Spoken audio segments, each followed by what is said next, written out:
Mheshimiwa Naibu wa Rais wa Jamhuri ya Kenya, Profesa Abraham Kithure Kindiki, waheshimiwa mawaziri, makatibu, gavana wetu wa Meru, waheshimiwa wabunge, MCAs,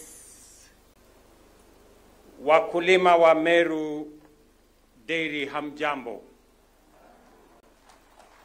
Hamjambo tena. Mogeni kaire. Bwana Yesu asifiwe. Maziwa pesa. Hebu mnisalimie hivyo hewani nione watu wa Meru. Asanteni sana. Mimi kwanza nataka nimshukuru Mungu kwa sababu ametupatia nafasi ya kufika hapa Meru kwa siku nyingine tena. Nataka niwapongeze mwenyekiti wa board ya Meru Dairy na huyu Bwana Gitonga Kenneth ambaye ni CEO wetu. Na zaidi niwapongeze wakulima wa Meru Dairy. Wakati nilikuwa hapa mwaka uliopita, Meru Dairy ilikuwa namba 2 kwa Kenya kwa mambo ya maziwa. Na niliwaeleza wakati huo ya kwamba munaweza kuwa nambari 1. Leo mimi nafurahi kwamba nimekuja Meru mwaka huu tarehe ya leo, wakati Meru Dairy imekuwa dairy namba 1 processor katika taifa letu la Kenya. Mimi nawaambia pongezi sana. Na kwa sababu ya bidii yenu, mimi nataka niwaeleze ya kwamba mimi nimefika hapa kwa mwaliko wenu, na sio kwa sababu nimepotea njia ama nimekosa kazi. Nimekuja hapa makusudi ili niwatie moyo ya kwamba mnafanya kazi mzuri na serikali ya Kenya itasimama pamoja na nyinyi.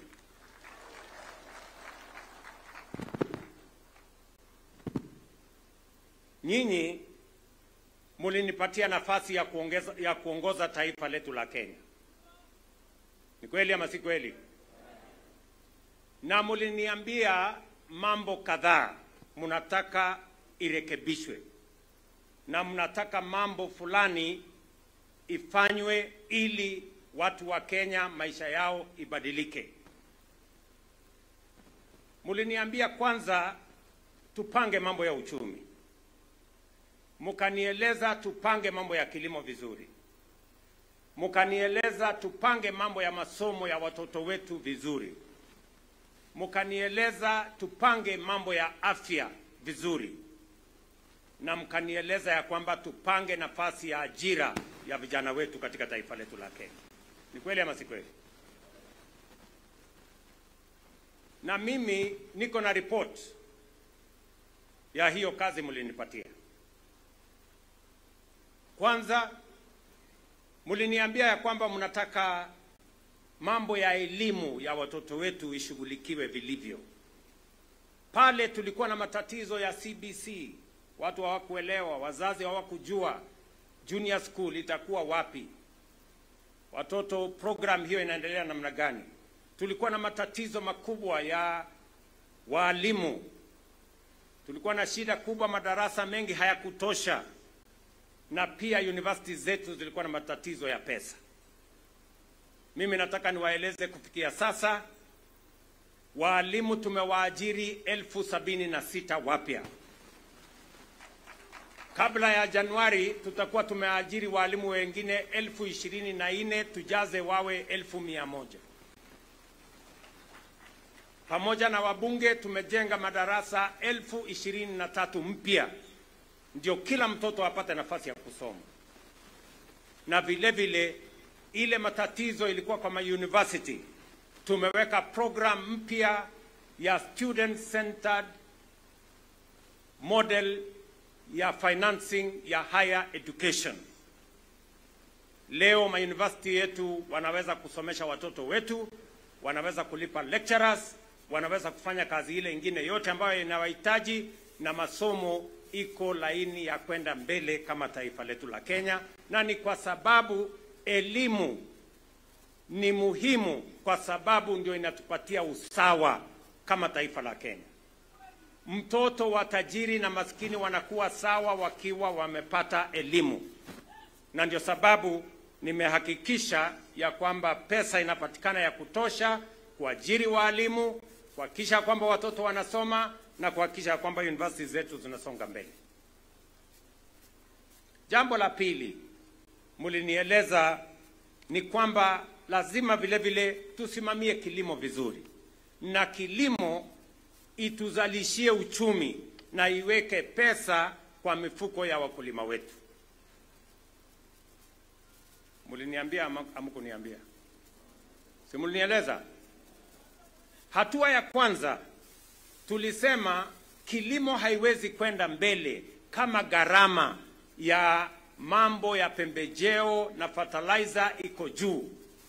Hatua yetu ya kwanza ilikuwa ni kupunguza gharama ya mbolea, na tukahakikisha kwamba kuna mbolea ya kutosha.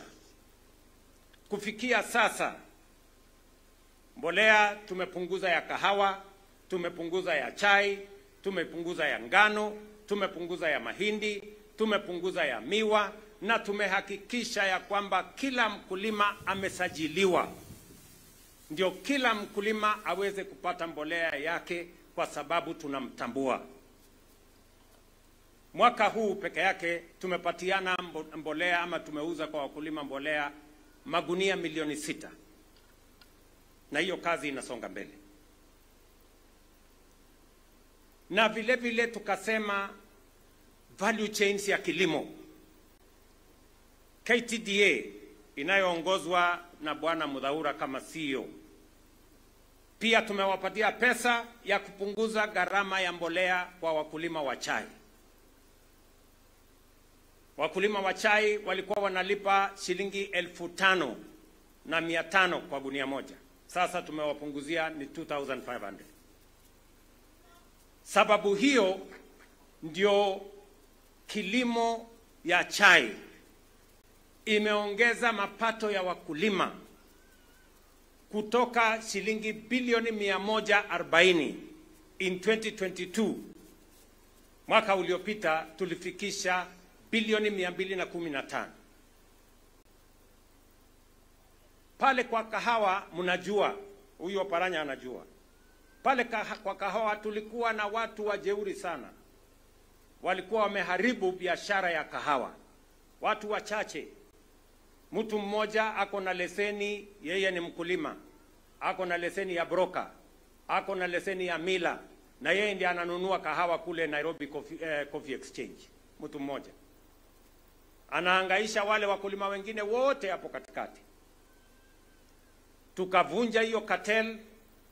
Bei ya kahawa mnajua, ambayo ilikuwa karibu shilingi 65, wakulima wengi wa kahawa mwaka huu wamelipwa 100 kwa kilo, 110, 120, 140, mpaka wengine 150.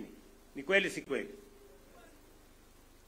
Na ni kwa sababu tumeweka usimamizi mzuri, tumeongeza mapato ya wakulima wetu wa kahawa, kwa sababu tunataka kilimo iweke pesa kwa mfuko ya mkulima.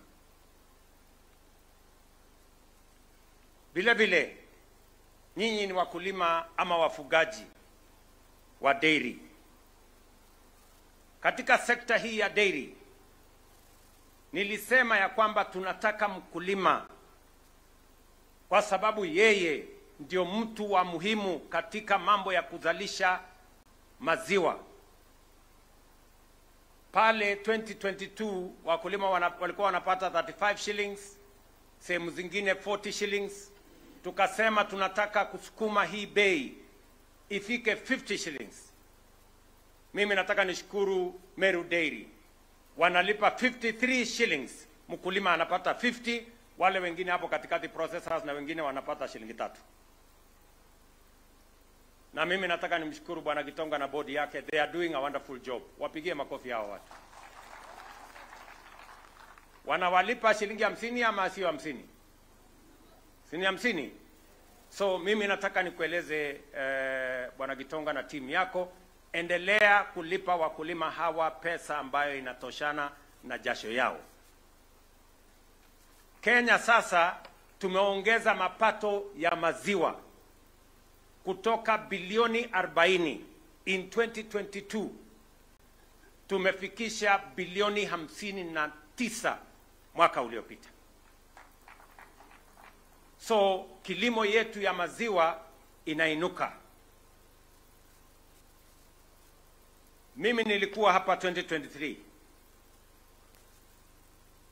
na niliwaeleza ya kwamba kwa sababu mnafanya bidii, nilienda kwa factory yenu, nikapitia pale, nikaona mahali mnataka kujenga factory ya chakula, na ni kwa sababu chakula ndio inachukua sehemu kubwa sana ya mapato ya mkulima. Almost 60% ya cost ya kuzalisha maziwa iko hapo kwa feed. Ni kweli ama si kweli? Na mlifikia vizuri, mkasema ili tuhakikishe ya kwamba tunapunguza gharama ya kuzalisha maziwa, lazima tushughulikie mambo ya chakula ya ng'ombe.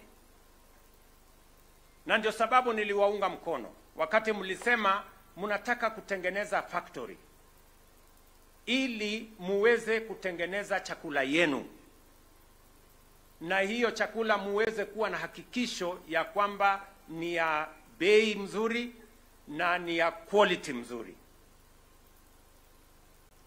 Ndio sababu kabla sijakuja hapa last year 2024, before I came here,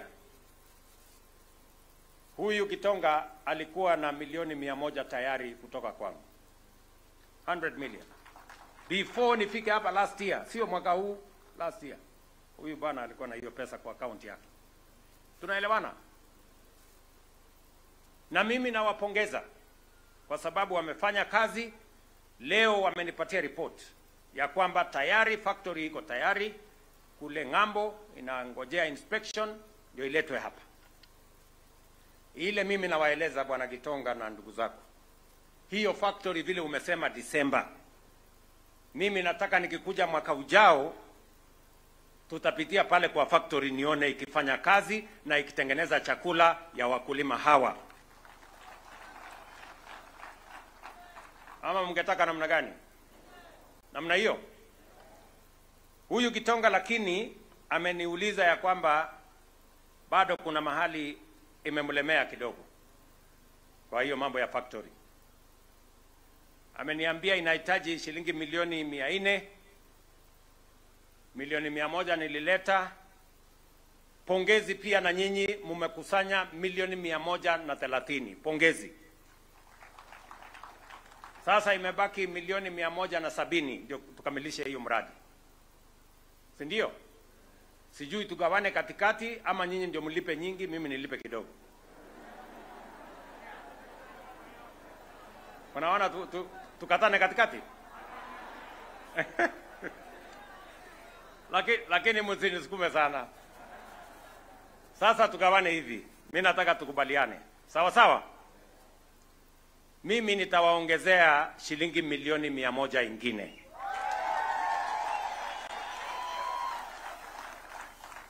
Nasikia Bwana Gitonga?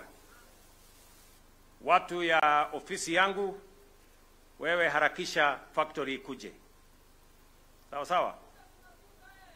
Niende nipange ili mwezi ujao ama mwezi unaofuata nitakutumia shilingi milioni 100.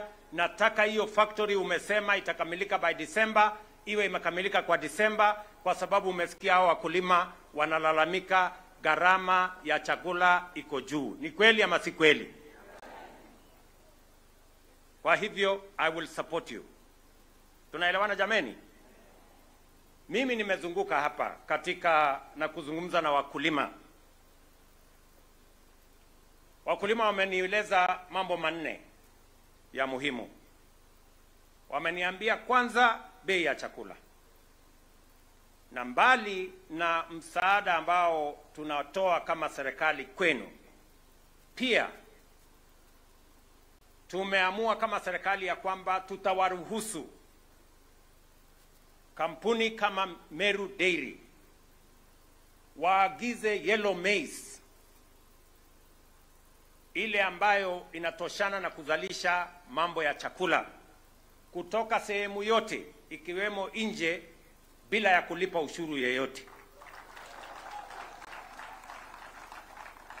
So my friends, mjipange, kwa sababu sauti ya wakulima inasema tukipunguza gharama ya chakula, hao wakulima wataweka pesa zaidi katika mifugo yao. Kweli ama si kweli? Jambo la pili ambayo nimesikia kutoka kwa wakulima. Wakulima wamenieleza ya kwamba kuna matatizo ya magonjwa ya ng'ombe. Mastitis, foot and mouth disease,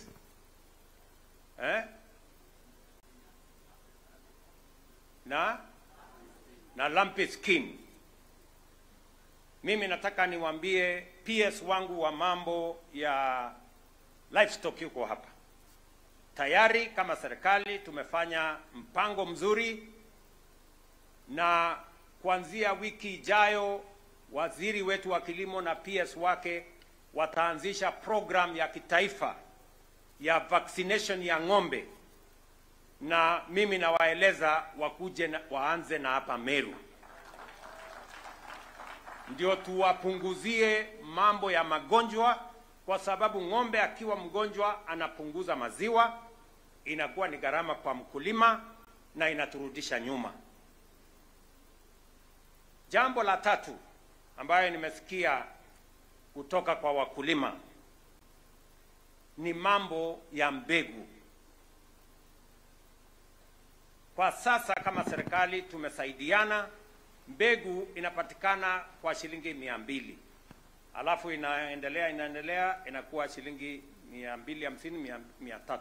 Ile mbegu ya kawaida. Lakini wakulima wamesema hiyo mbegu ya kawaida iko na karata ya pata potea sana. Kwa sababu mara unapata ndume, mara unapata kike. Ukipata ndume ni hasara. Ni kweli ama si kweli? Ili kuondoa karata ya pata potea, ili kuondoa guesswork kwa mambo ya kilimo, mumesema munataka mbegu ya sexed semen. Ile tunajua ukidunga kwa ng'ombe itakupatia ndama ambayo itakusaidia kwa maziwa katika siku zijazo. Nilikuwa hapa na niliwaeleza ilikuwa shilingi 12,000, 8,000 huko. Tukasema kama serikali wacha tupunguze. Tukapunguza kutoka 8,000 mpaka shilingi 2,900. Lakini bado inafika kwa mkulima na shilingi 4,000, 5,000, 6,000. Ni kweli ama si kweli? So, na nimewasikiza wakulima kwa makini wakinieleza. Na jana niliongea na Wizara ya Kilimo, na leo mimi nataka nitangaze hivi ya kwamba kuanzia tarehe 1 mwezi ujao, mwezi wa 7, hawa watu wa wizara waende wajipange. Kuanzia tarehe 1 mwezi ujao, Julai, tarehe 1 Julai, tunapunguza gharama ya sexed semen. Hiyo munanunua shilingi 4,000, tunapunguza mpaka shilingi 1,000. 1,000. Tunaelewana? Shilingi ngapi? 1,000. Sasa wewe bwana Kitonga, mimi niko na shida kidogo.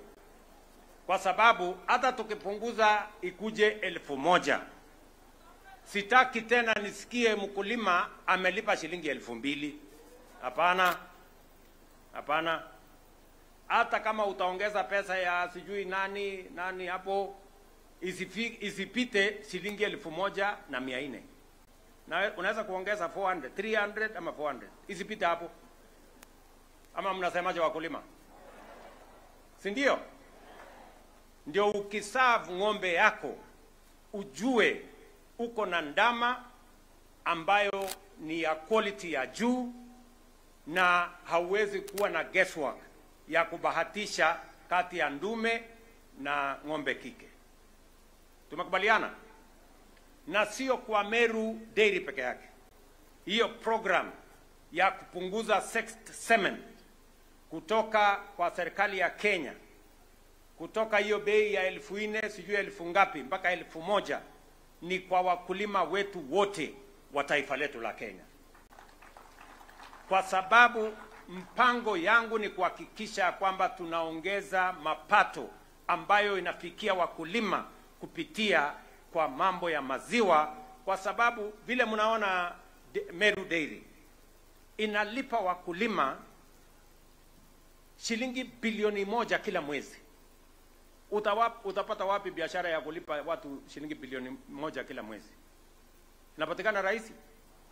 So because you are putting money in the hands of thousands of farmers, as government, we are going to support this dairy sector. Chakula tupunguze, bei iwe sawasawa ya maziwa, na pia tupunguze mambo ya mbegu. Ndio wakulima badala ya kutumia mbegu, niliongea na jamaa mwingine hapo alikuwa anaitwa Mbavu. Akaniambia, unajua mimi nilitumia hii mbegu ya shilingi 200. Kwa sababu hapo mambo ilikuwa si mzuri sana na hiyo ingine iko juu sana. Sasa wewe Mbavu umesikia vile nimesema. Sasa kama wewe ni mkulima wa maziwa, sasa uko na nafasi ya kupatia ng'ombe yako sex semen. Sinema hiyo? From tarehe 1 1st of July. Na nyinyi wakulima, mimi nataka niwaulize. Hata wewe mkulima ambaye umekuwa ukitumia mbegu ile ya 200, kama unataka kuwa na hakikisho ya kwamba utapata ndama ya maziwa, sasa hamia kwa sex semen, ndio wewe uendeleshe maisha yako na ufugaji wako wa kilimo ya maziwa. Tumeelewana? Watu wa Meru tumeelewana? Jambo la 4, wakulima walinieleza hapa. 4th thing. Waliniambia, kwanza ni huyu Gitonga, aliniambia maziwa inafika hapa ikiwa moto, kwa sababu haijawekwa milk cooler huko. Tayari tulishawapatia milk coolers 29 hapa Meru, na huyu Gitonga can confirm. Sasa ameniambia kwamba niongeze milk coolers zingine. Sawa sawa? Ndio maziwa yetu preservation, maziwa isiharibike kabla haijafika kwa factory. Ndio mumeona leo hapa tayari kama serikali tumenunua milk coolers 230 ambayo tutawapatia wakulima wetu wote wa Kenya. Hapa Meru tunawapatia bwana PS, mama hapo, huyu PS atahakikisha kwamba Meru Dairy mnapata milk coolers 15 zingine mwezi huu na mwezi ujao. Ya Meru tutawapatia tena milk coolers ya Tharaka Nithi 13, ya Embu 15, ya Kirinyaga 17, yote milk coolers 60 mutapata. Ndio tuhakikisha kwamba maziwa, kwa sababu huyu CEO amenieleza ya kwamba maziwa yenu inatoka hapa Meru, inatoka Tharaka Nithi, inatoka Embu, inatoka Kirinyaga. Na mimi nimeambiwa kwamba kuna wakulima kutoka hiyo sehemu yote. Ni kweli ama si kweli? So Hizo milk coolers tayari tumeshazinunua, they are being delivered. Ile kitu tunataka tukubaliane, na nimeeleza pia gavana wetu Bwana Isaac Mutuma ya kwamba tusaidiane na county government na watu wa Meru Dairy, ili tukilete milk cooler, hatutaki ikuje iwe ni sinema, tunataka ikuje isaidie wakulima.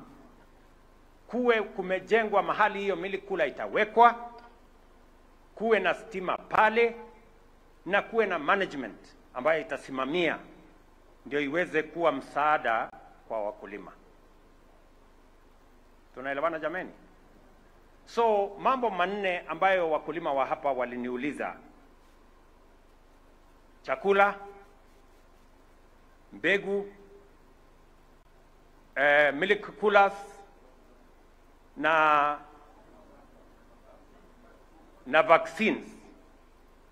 Haya mambo yote yalikuwa katika mpango yangu, kwa sababu mimi pia nikisimama hapa, mimi niko na ng'ombe na mimi ni mfugaji, na ile mnasema mimi naelewa.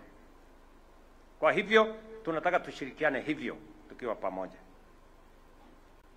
Tumekubaliana vile vile ya kwamba tupanue kilimo, mbali na kusukuma mambo ya ufugaji, pia tuongeze mambo ya leather. Tuko na mpango kamili ya mambo ya leather. Tunajenga kiwanda kubwa sana ya mambo ya leather katika taifa letu la Kenya, kwa sababu tunataka wafugaji, mbali na kuuza maziwa, mbali na kuuza nyama, pia ngozi itupatie pesa, ndio tuweze kusukuma gurudumu yetu mbele. Hakuna haja ya sisi kuagiza viatu na leather products kutoka nchi za nje na tuko na ng'ombe yetu hapa. Hiyo viatu tuko naye, tutaanza kutengeneza na ngozi ya ng'ombe yetu hapa Kenya. Tunaelewana watu wa Meru? Mambo yale mengine ya maendeleo ya sehemu hii, mambo ya barabara, tumekubaliana na hawa viongozi. Mambo ya stima, nilikuwa hapa juzi.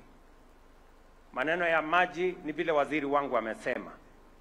Maneno ya kahawa, waziri angewaambia pia tumetoa milioni 500 kununua mbegu mpya ya kusaidia wakulima wetu wa kahawa, ndio tuweze kusukuma gurudumu ya maendeleo ya Kenya mbele.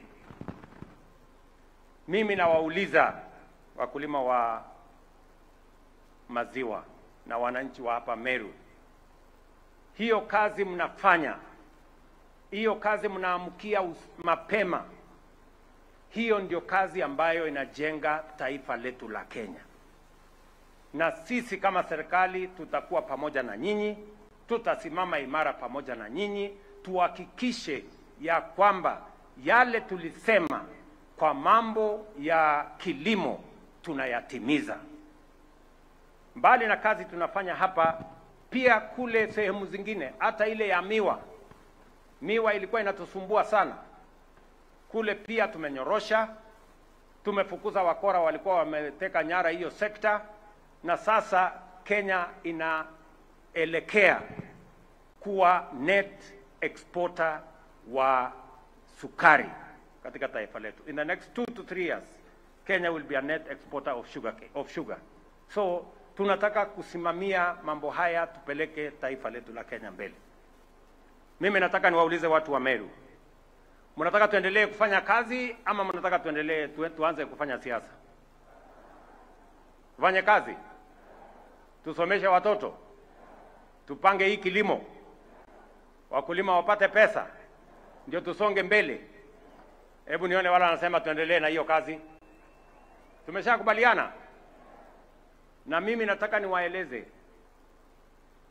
mimi nimekuwa kwa siasa siku mingi. Mnanielewa? Nimekuwa kwa hii siasa siku mingi.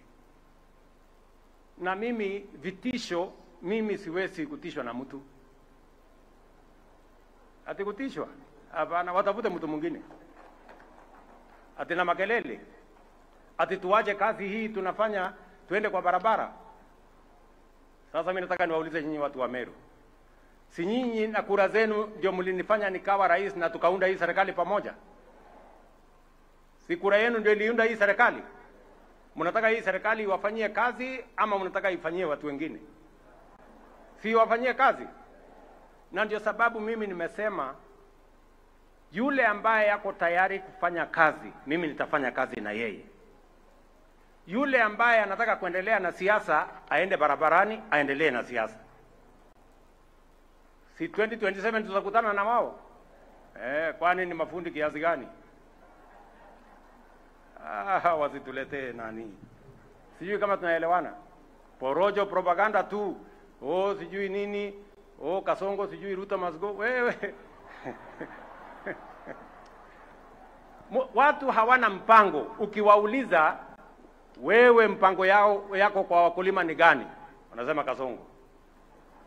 Wewe mpango ya watoto wetu kusoma ama kuendesha mambo ya stima ni gani? Ruto must go. Sasa mimi nawauliza, tutafuatana na watu wenye hawana mpango? Tuwache taratibu hii ambayo tunaelewa ikitoka hapa inaingia hapa. So mimi nawaeleza watu wa Meru, mimi nimeamua kama kiongozi wa taifa hii, tutapanga mambo ya maendeleo ya Kenya. Hii Kenya kwa mapenzi ya Mungu tunataka tuhakikisha kwamba tunaibadilisha kwa miradi na mipango ya maendeleo, na tunawaunganisha Wakenya wote. Na ndio sababu tumesema wale hawataki kufanya kazi wanaweza kuendelea na porojo na propaganda na hiyo ingine. Huyu deputy wangu huyu Professor Kithure Kindiki, at least for the first time niko na mtu ambaye anaelewa kazi inaendelea namna gani na anasaidia kusukuma hiyo kazi. Sio mtu panganga tu sijui nini. Hapana, hiyo hapana. No. Mimi vile vile nataka niwaeleze kama viongozi wa Meru. Mimi nataka Meru hii watu wakae pamoja. Mimi nakazana kuunganisha Kenya. Huyu Oparanya hatukukuwa upande moja kwa siasa iliyopita. Ni kweli ama si kweli? Lakini kwa sababu ya umoja wa taifa letu la Kenya, na ili tuweze kupata nafasi mzuri ya umoja, ndio tuweze kusukuma mambo ya maendeleo ya taifa letu la Kenya, umoja ni ya muhimu. Kwa sababu tunajua umoja ni nguvu, kujitenga ni udhaifu. Na ndio sababu mimi kama kiongozi wa taifa hii nitawaunganisha Wakenya wote, tuweze kutembea safari moja na tuweze kuhakikisha kwamba maendeleo inapatikana, kilimo inashughulikiwa, watoto wetu wanasoma, tunapanga mambo ya maendeleo ya taifa letu la Kenya, kwa sababu hayo ndio majukumu mmetupatia kama viongozi wa taifa letu la Kenya. Watu wa Meru, kwa heshima kubwa, mimi nataka niseme asante sana kwa kunikaribisha hapa kwa mara nyingine. Mwaka ujao kwa mapenzi ya Mungu tukikuja, tutakuja factory yetu ikiwa tayari na tukiwa tumeshughulikia mambo yale mengine. Mungu awabariki sana. Murungu abudharime. Mungu awabariki. Thank you very much and God bless you. Tumpongeze rais tena, Your Excellency.